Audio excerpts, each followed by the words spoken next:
Welcome to the Live Well, Perform Better podcast. My name is David Duggan and I'm the director of Below the Line, an Irish-based consultancy specialising in helping people, teams and organisations raise their levels of consciousness, inner potential and performance. I am part of a team made up of experts from the worlds of business, elite sport, adventure and health and well-being. We are coaches, mentors and advisors to some of the world's biggest companies and organisations, as well as smaller businesses, entrepreneurs and people looking to make their mark in the world. Our guiding mantra at Below the Line is live well, perform better. What does that mean, you might ask? Good question. Maybe the easiest way to describe it from our perspective is finding the formula that works for you when it comes to things like looking after your physical and mental health, running your business, developing your career, leading your people, or simply being able to show up as brilliantly as possible into your own life, both for yourself and those around you. That's why each week I sit down with a member of our team or an invited guest for a conversation that focuses on the question, what do the words live well, perform better mean to you? This question is a way into exploring with people from a range of different backgrounds, industries and disciplines. What are the practices, techniques, habits or ideas that they use to help them to show up and be at their best in all areas of their lives? Whether that's as CEOs, leaders or managers, or as parents, family members or friends. We keep it short and sweet so that you can extract all the good stuff and get on with the rest of your day and hopefully put some of our knowledge, experience and expertise into play for yourself. This week I'm delighted to be joined by another very special guest, Jackie Das. Jackie is a self-described meeting rescuer who, through her recently established business, The Das Approach, is helping people in businesses across the world to conduct high-stake meetings for maximum impact. With a background in the pharmaceutical industry, Jackie has worked around the globe in roles that have always placed an emphasis on the need for confident presentation and communication skills. And it is this passion, born out of her professional experience, that is now driving her work.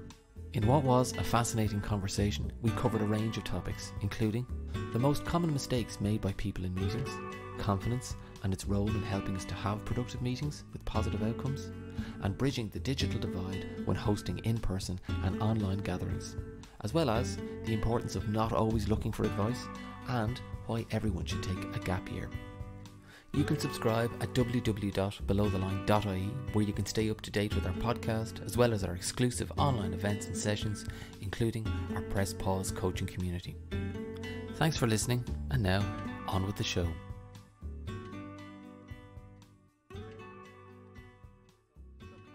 By first of all saying, Jackie, thanks a million for being a guest on the podcast and for giving me your time. My traditional starting question is, please tell me, why do you do what you do? Thanks. Well, first of all, thank you for the welcome. It's really nice to be here. It's my first podcast, so I hope I'm going to pass, if there's a pass and a fail. Why do I do what I do? Well, I call myself a meeting rescuer. And I'm in my third career. I'm just a teeny bit older. And I started my career in finance. And then I was honored to progress into project management in about 2006, 2007. And I worked with big pharmaceutical and medical device companies. And I just left the corporate mothership, as I like to call it, and set out on my own. And now I call myself a meeting rescuer. And what that means is that I go into companies and help them to really be credible and confident when they lead meetings. And my particular niche is what I call high stakes meetings. So, for example, supposing you have a great product, idea, or service, and you think, okay, we're all set to present that to a client or to our senior executive team. That's only part of the story. You're not only selling your product, you're also selling your organization and your whole entire team and yourself. So when you go into meetings and you lead a meeting, or when you do a presentation, you're showcasing yourselves in that scenario as well as your product. So what I do is I go in to train people and teams in organizations to really showcase themselves well in what I call those high stakes meetings. So I call myself the meeting rescue, and it's really important because the reason I'm doing what I'm doing is because, having worked in the pharmaceutical med device industry for a long time in digital transformation, I've been a client where vendor teams have come in And okay, they've got a great product, but they make so many mistakes that lose credibility that I just want to jump out of the screen and fix it for them and say, okay, you shouldn't be doing that. You know, you lose credibility.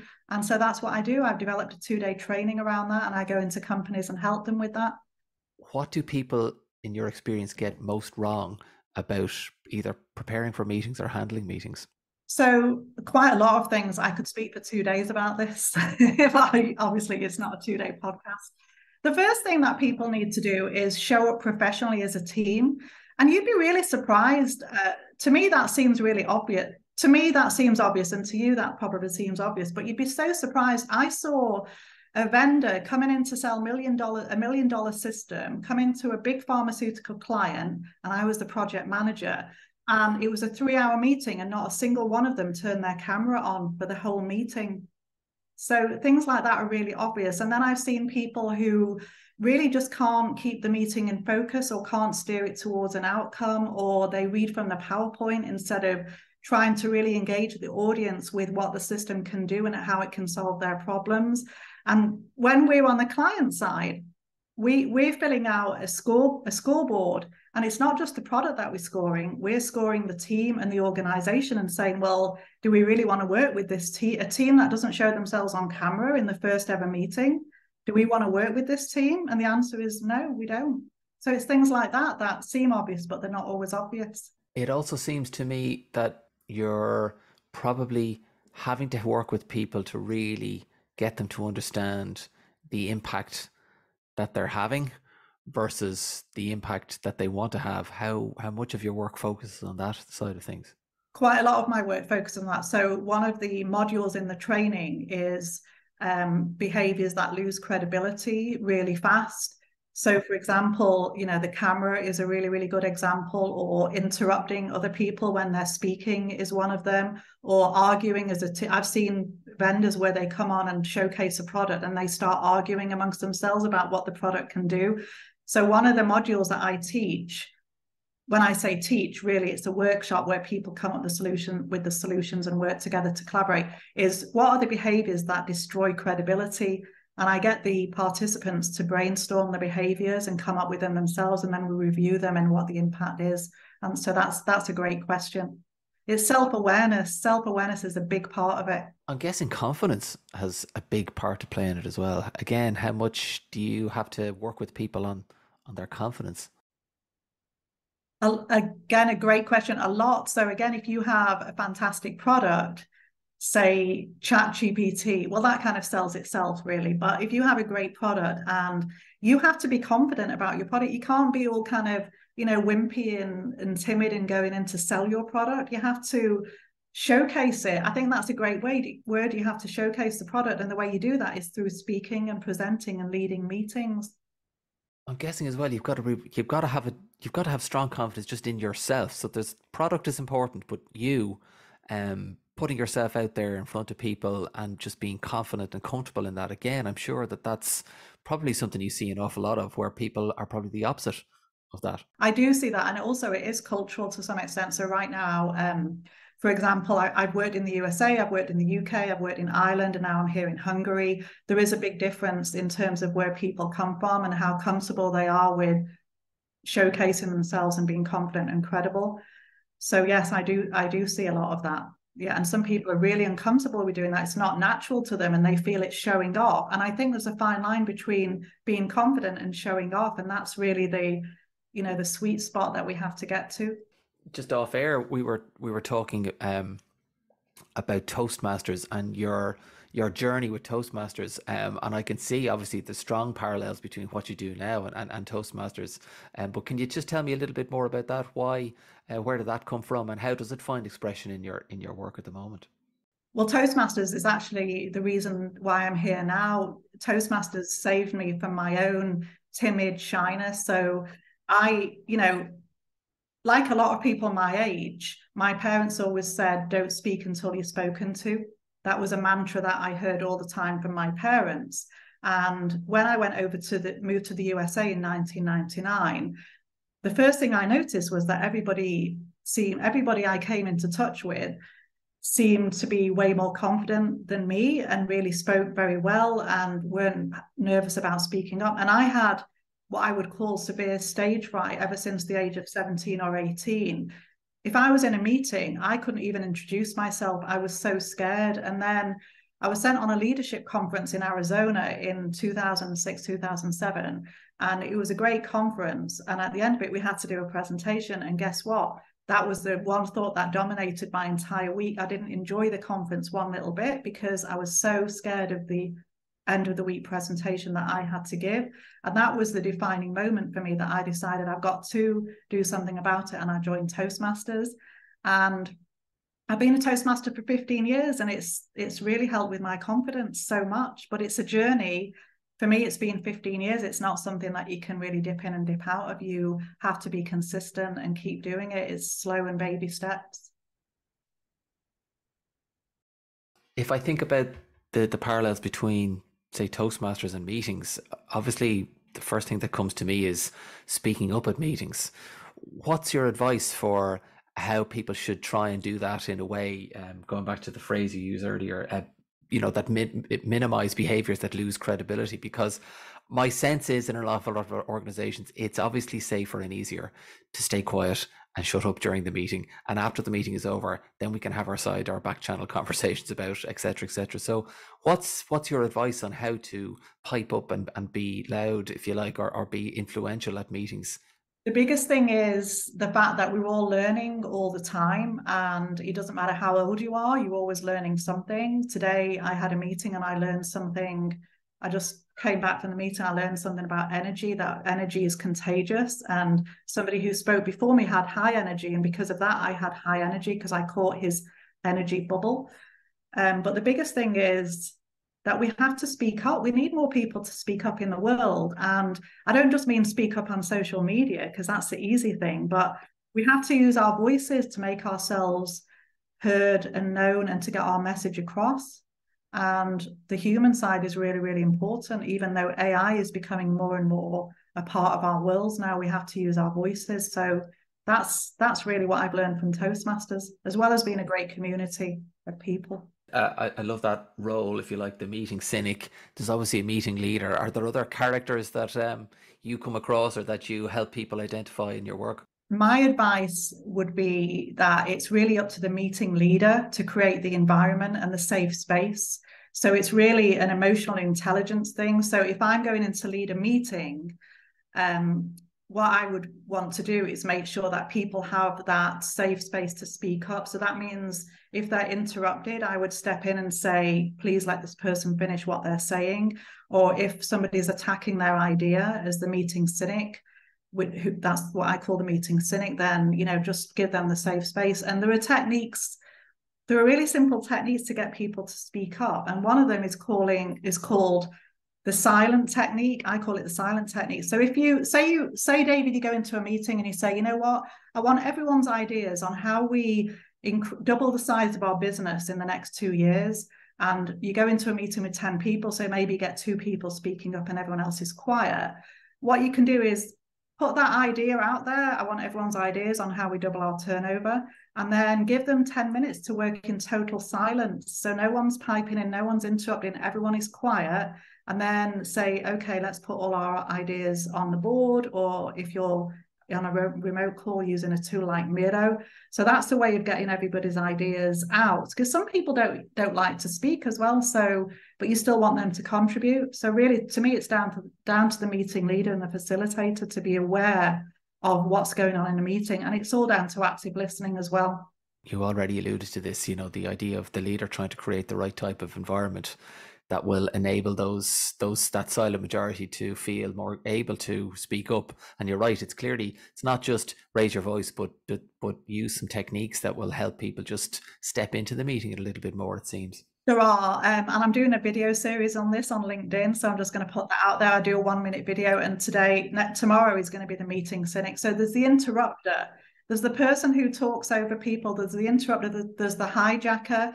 So the hijacker is the person who you've got your own agenda, Dave, for the meeting, and then Alan from sales comes in and he says, oh, let's take this down a different path. So how do you handle those personalities. And that all comes back to what you were saying before. It comes down to confidence. How many meetings have you been into where the leader suddenly has lost control? So you have to keep control, and you have to speak up and say, okay, well, let's put that on the parking lot. That's not on the agenda, but maybe we can discuss it at the end.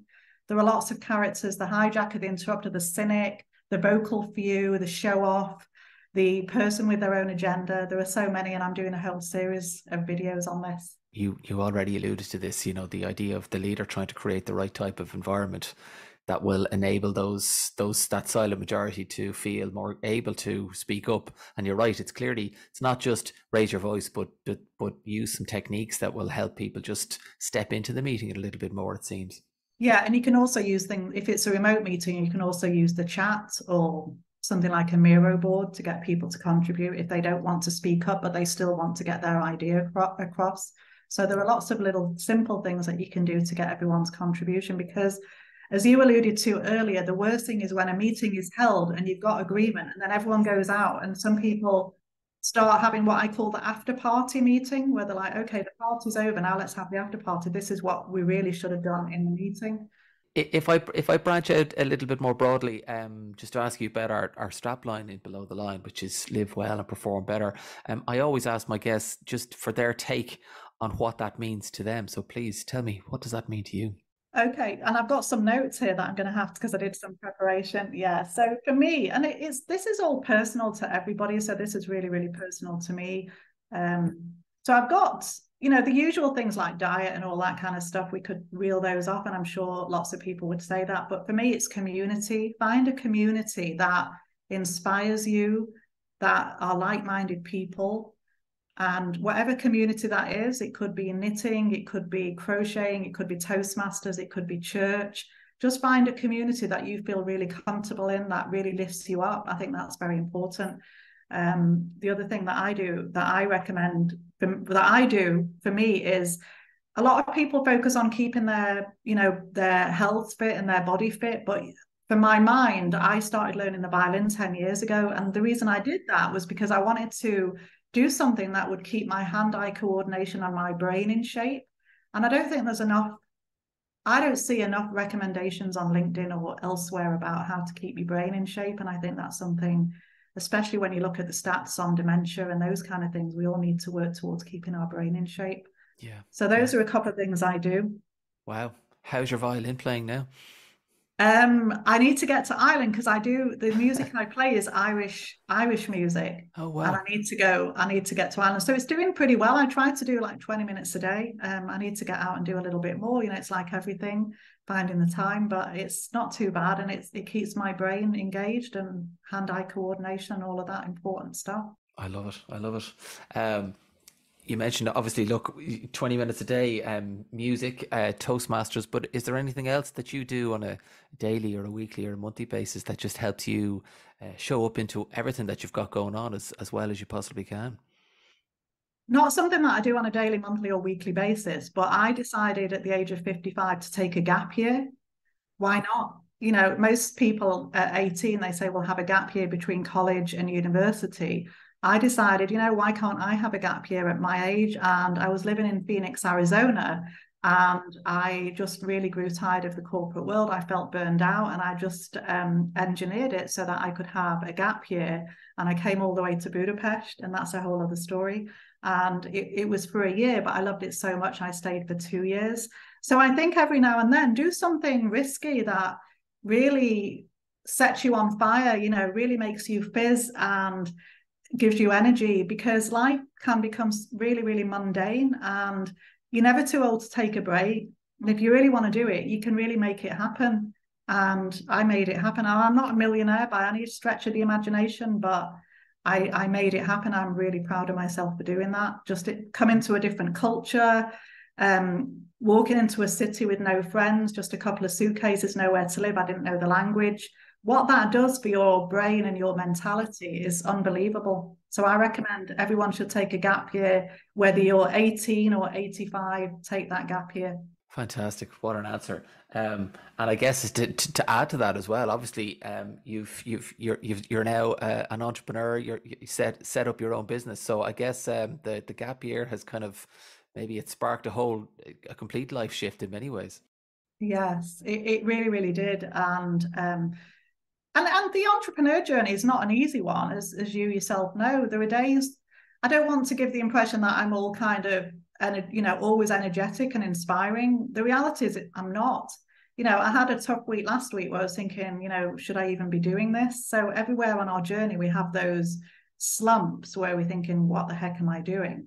But yeah, it definitely did inspire me. And it's a risk because it's definitely easy to take a salary and just be part of an organization. And you can have a somewhat easy life, I feel. But I wanted to take that risk, and I'm going to see if it doesn't pay off after a year, then I'm going to go back into the corporate world. But I wanted to give myself a year to see if I could really be my own boss and make it work. So we'll see what happens. Yeah, really exciting, fantastic, and really inspiring, I think, for anyone listening to this conversation.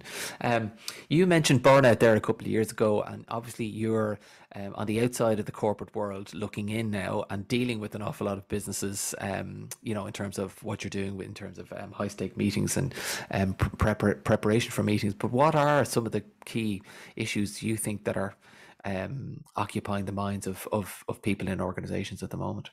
Yes, it really, really did. And the entrepreneur journey is not an easy one, as you yourself know. There are days I don't want to give the impression that I'm all kind of, and always energetic and inspiring. The reality is I'm not. I had a tough week last week where I was thinking, should I even be doing this? So everywhere on our journey, we have those slumps where we're thinking, what the heck am I doing? But yeah, it definitely did inspire me. And it's a risk because it's definitely easy to take a salary and just be part of an organization. And you can have a somewhat easy life, I feel. But I wanted to take that risk, and I'm going to see if it doesn't pay off after a year, then I'm going to go back into the corporate world. But I wanted to give myself a year to see if I could really be my own boss and make it work. So we'll see what happens. How do business leaders or managers combine or successfully hold meetings where they've got people on site and people dialing in? Because that to me seems like a really difficult challenge to, or a balancing act to manage. For me, I think it's the remote work environment. I think that even though a lot of people say this is fantastic, I feel it's very lonely, it's very isolating. If you're, for example, living on your own and you don't have family support and you're just working remotely, I think you can really become isolated from the world. And I think this is something that is a huge issue. Despite people saying we love it, I think there's also people who don't love it very much. And if you think about this, let's think about if this was done supposing COVID never happened, but an organization said, let's try remote working or hybrid. What would have happened is they would have done a pilot, they would have presented to the steering committee, they would have evaluated it and then rolled it out to the rest of the organization. And it would have been supported by OCM, organizational change management, and a really big initiative. But what happened was overnight, everyone just suddenly had to deal with it. And okay, suddenly working at home. And I just think the mental ramifications of that are huge. I really think that's one of the biggest challenges for the world today is working remotely. And I know you guys run this leadership retreat to get people together. I think there's going to be much more of a need for that. And I think executives and teams are going to want to bring their team out to work together in person and to do the things that you're developing in your organization. There's going to be a huge need for that. We're going to have to. And just going back to that, I agree. But if for whatever reason, just say you had to do it, right? Is there, like, for me, I think they need to be short. They can't be a couple of hours long. We just need to, there's added thinking and required in terms of how you prep that meeting to really include people. But I think like brevity has got to be one of the key things. So you're not sitting around with people in a room looking at people who are staring into screens. But is there any other kind of things that you think, okay, if this has to happen, here's what an organization or a leader should consider? Yeah, and that's actually a really great question, because last week I did a workshop on meeting pain points for IBM. And one of the pain points that they brought up was what you said, which is, how do we successfully lead or facilitate hybrid meetings? My advice is to have either or. So for the leader to say, this is it's either going to be all remote or all in person if you can, because hybrid meetings, they're just really, really hard to facilitate. They just are. They're challenging. The technical side is challenging. It's hard to involve the people who are not there in person. There are so many challenges. So I think if you can just choose one means and say it's either this or it's that, and maybe that's not the advice you want to hear, but honestly I think the hybrid meetings are really hard. In terms of a piece of advice, and maybe you've touched on this already, but any piece of advice you would give to anyone looking to live well and perform better? My advice is, there comes a point when you've got to stop listening to advice. That's actually my advice. And I've actually just realized this. It's been a massive revelation in the last few weeks that I'm the kind of person who is always asking for advice. And then I realized I'm not actually asking for advice. What I'm really asking for is validation. And I just decided, I know what I'm doing. I know my path. I know my journey. So I'm going to stop asking for advice. So I think anyone, no matter what journey you're on, there comes a point where you just say, I'm not going to ask for any more advice. It's fine to ask for help, but I think everyone's got to know the difference between advice, validation, and asking for some practical help. And so know when you're ready for your journey to start and you don't need advice anymore, because no one knows your journey like you know it. No one knows you like you know yourself. Brilliant. Great answer. And then lastly, tell me more about the DAS approach. Where can people find you and get in touch with you? Tell us more about the programs, all that type of stuff. Yeah, so everything's on LinkedIn. I'm developing a website right now. I make regular videos once a week, and I've developed a 2-day training framework around what we talked about, meetings and presentations, and how to sell yourself at those high stakes meetings and presentations. But it's also modular. So clients can say, well, I want this, but I don't want that. Or we can do it over, instead of 2 days, they can say, let's spread it over 2 months. So they can contact me really via LinkedIn. Find me on LinkedIn, Jackie Das, and the DAS approach. Brilliant. That's DAS, obviously, for anyone listening. But Jackie, thanks a million for giving me your time. Your answers were brilliant, wonderfully succinct and inspiring and energetic. And I wish you all the best with the DAS approach. And obviously, I hope anyone listening to this who's inspired will go and contact you and reach out to you for some help and advice and guidance. So thanks a million. Thank you. I appreciate it. Really nice to be here. And thank you for asking me to be a guest.